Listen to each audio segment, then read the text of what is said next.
એકદમ સરસ અને ફટાફટ બની જાય તેવો કુકરમાં આજે આપણે વઘારેલા ભાત બનાવવાના છે. તો એના માટે મેં બાસમતી 2 વાડકી ચોખાને પલાળીને રાખી દીધા છે.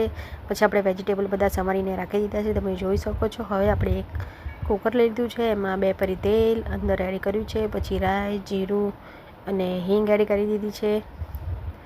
તમાલપત્ર, 2 લવિંગ અને તજ એડ કરી દીધું છે. તમાલપત્ર એડ કર્યા છે. ડુંગળી, ગાજર એડ કરીને એને સાતળવા દેવાનું છે. પછી આપણે વટાણા એડ કરવાના છે. પછી આપણે મસાલા એડ કરી દઈશું અને બધું બરાબર મિક્સ કરી લઈશું. પછી આપણે જે ચોખા રાખ્યા છે એને એડ કરી દેવાના છે અને આપણે શેઝવાન ફ્રાઈડ રાઈસ મસાલો એડ કરવાનો છે. એનો ટેસ્ટ બહુ જ સરસ આવે છે. હવે આપણે એને થવા દેવાનું છે 4 વિસલ આવે ત્યાં સુધી. તમે જોઈ શકો છો એકદમ રેડી છે. ડિટેલ્સમાં વિડીયો મારી ચેનલ પર જઈને તમે જોઈ શકો છો.